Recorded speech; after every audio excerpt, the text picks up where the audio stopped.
क्या है इजराइल का आखिरी हथियार? क्या है इजराइल का वो खतरनाक हथियार? ये सुनने में थोड़ा खतरनाक है। क्या है वो आखिरी हथियार जो जंग में इजराइल इस्तेमाल कर सकता है?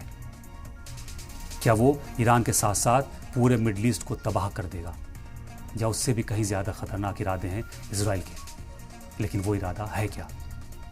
इजराइल की एक बेहद खुफिया पॉलिसी है, सैमसन पॉलिसी, जिसे वो सैमसन ऑप्शंस भी कहते हैं। उनकी ये खुफिया फौजी स्ट्रेटजी है जो न्यूक्लियर वेपन्स के इस्तेमाल से जुड़ी हुई है।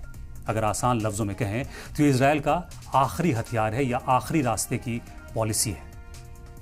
इसका बुनियादी मतलब यह है कि अगर इजराइल को यह खतरा पैदा हो जाए कि अब उसकी तबाही को रोकना मुश्किल है, नामुमकिन है, यानी उसके वजूद को खतरा पैदा होता है, तो वो अपने दुश्मनों को भी अपने साथ ख़त्म करने के लिए अपनी तमाम ताकत का इस्तेमाल करेगा।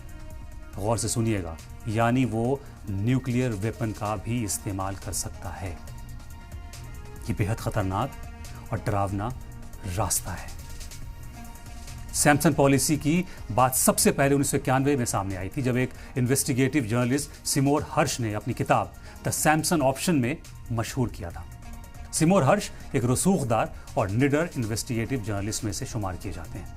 उन्होंने कई दहाइयों तक अमेरिकी खुफिया एजेंसीज और फौजी हिकमत अमली के बड़े राज फाश किए हैं। सिमोर हर्श ने तफसील से बताया कि इजराइल ने किस तरह खामोशी से फ्रांस की मदद और अमेरिका की खामोश रजामंदी से डिमोना में अपने न्यूक्लियर वेपन तैयार किए। इसी डिमोना न्यूक्लियर फैसिलिटी के बारे में अभी चंद दिन पहले रशियन इंटेलिजेंस ने बताया था कि ईरानी हमले में इसे निशाना बनाया गया है। सिमोर हर्श ने पहली बार अपनी किताब द सैमसन ऑप्शन में पब्लिकली ये बात बताई थी कि इजराइल की हिकमत अमली ये है कि अगर मुल्क के वजूद पर कोई बड़ा खतरा मंडराया तो वो अपने दुश्मनों को मिटाने के लिए एटमी हथियारों का इस्तेमाल भी कर सकता है, चाहे इसमें वो खुद भी क्यों ना तबाह हो जाए। इस किताब के बाद पहली बार इजराइल और सैमसन पॉलिसी के बारे में दुनिया को पता चला था। अब आपको बताते हैं कि ये सैमसन पॉलिसी आई कहां से। ये नाम बाइबल के एक किरदार सैमसन से लिया गया है। बाइबल में जिक्र है कि जब सैमसन को उनके दुश्मनों ने कैद कर लिया तो उन्होंने अपनी बची हुई ताकत से इमारत की उन खंभों को गिरा दिया जिससे उन्हें बांधा गया था।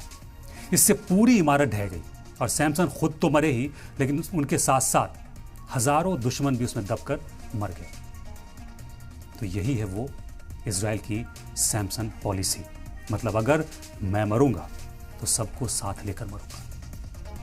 ईरान के पार्स गैस फील्ड पर हमला पूरी दुनिया की तबाही का महज ट्रेलर था, क्योंकि इजराइल ये जानता था कि ईरान पलटकर मिडल ईस्ट की रिफाइनरीज और गैस फील्ड पर हमला जरूर करेगा, और वही हुआ।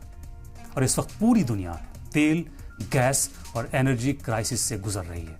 कीमतें आसमान छू रही हैं, सप्लाई ठप है, लेकिन इजराइल को किसी की फिक्र नहीं है, न दोस्त की न दुश्मन की। इजराइल पूरी दुनिया को ब्लैकमेल करना चाहता है कि हमारे साथ आओ, नहीं तो आग बिना लड़े भी तुम्हें झुलसा देगी। सैमसन पॉलिसी का मकसद दुश्मनों के दिल में यही खौफ पैदा करना है कि इजराइल को पूरी तरह तबाह करने की कोशिश का अंजाम पूरी दुनिया या कम से कम पूरे रीजन की तबाही की सूरत में तो जरूर निकलेगा। ये एक तरह की मैसिव रिटेलिएशन की स्ट्रैटेजी है।